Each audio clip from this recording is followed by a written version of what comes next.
Sandali lang.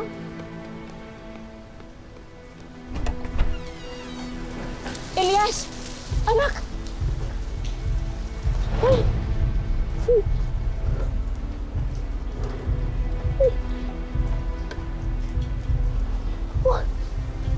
Basta kayo. Nifa.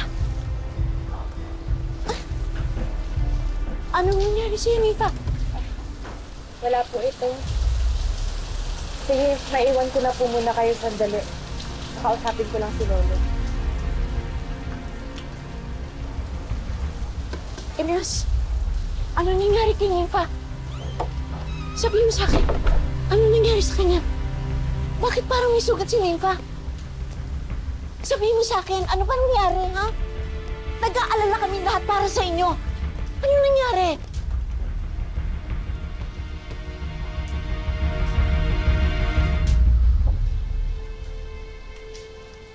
Tinambangan ho kami ng mga kalaban na Sino mga kalaban? Si Calvin. Si Calvin? Buhay si Calvin.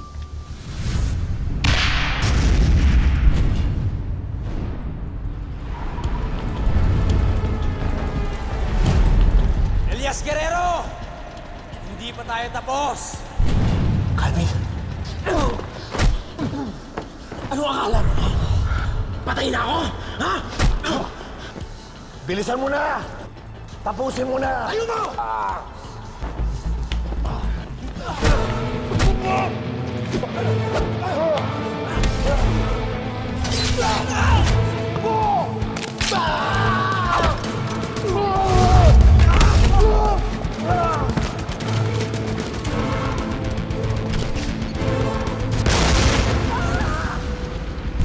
Madam President!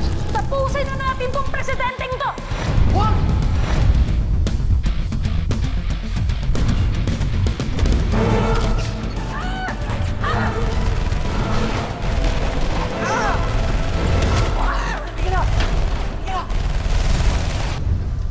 At mas marami na sila ngayon, may iba pa siyang kakampi.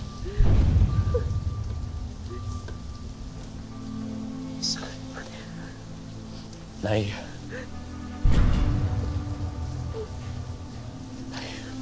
Pasensya na ho kayo. Pero alam ko na hanggat nabubuhay ako, hindi ako tatantanan ni Calvin.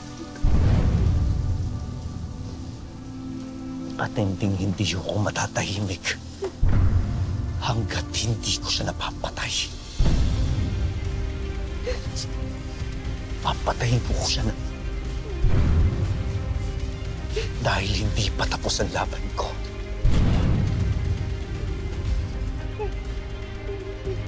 Hindi ko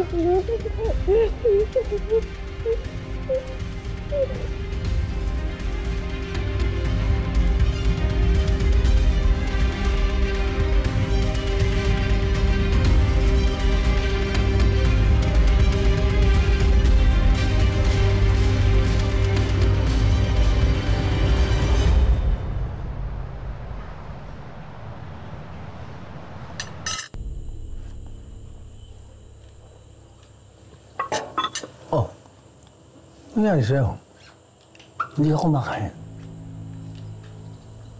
Kanina pa hindi kumakain. Baka ano mangyari sa'yo? Kasakit ka. Ay na. Wala akong gana.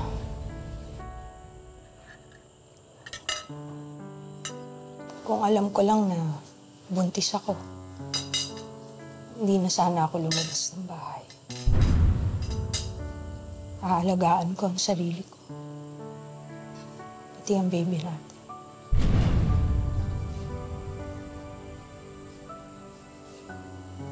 Bibigay ko sa kanya ang lahat. Papalakihin ko siya pareho ng pagpapalaki ko sa namatay ko man.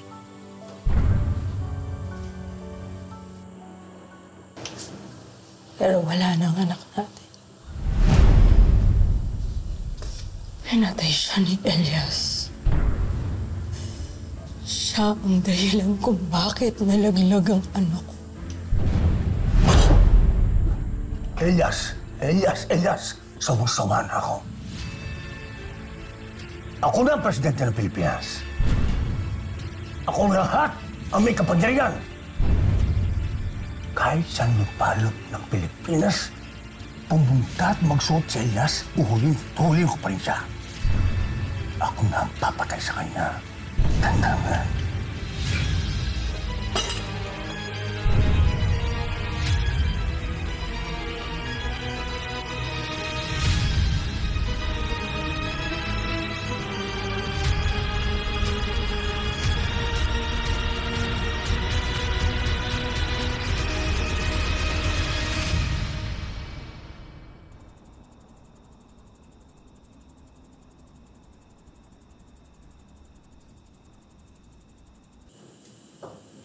Hanggat buhay ang hayop na Calvin na yan, alam kong hindi niya ako titigilan hanggat di niya ako napapatay. Pero brother, sigurado ka bang ikaw yung pakay ni Calvin?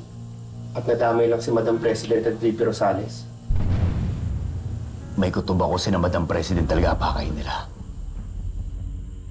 Pero bakit kaya mga brother? At ano ba ang kinalaman ni Madam President at ni VP Rosales? Teka lang ha, di ba nga laging sinasabi ni Madam President sa speech na hindi siya titigil hanggang di niya natutugis ang sindikato dito sa bansa? Baka yun, kaya tinuluyan siya. Malamang. Tsaka siguro kaya dinami niya si VP Rosales kasi alam niyang magka-partido ito sa politics eh. Ganun pala yun, no? So kung makukumatos ang presidente at wala nang vice-presidente, ang susunod na magiging leader ng bansa ay ang Senate President. At, eto pa, ano kayang pakiramdam ni Senator Villam? Na ngayon, dating senador siya, pagising niya, bigla na siyang presidente ng Pilipinas. Uy! Ano ka ba? Hindi na basta-basta biro to, ha? Sorry. Oh, Naninira ka pa eh. babalik ko na.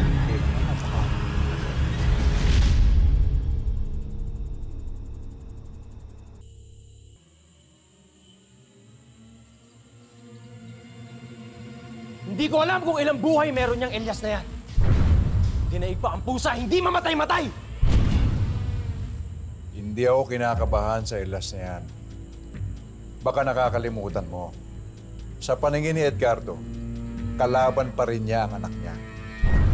Hindi ako magugulat na isang araw, malalaman natin, pinatay na siya ni Edgardo. Hindi! Walang ibang pwedeng pumatay kay Elias, kundi ako! Ako lang!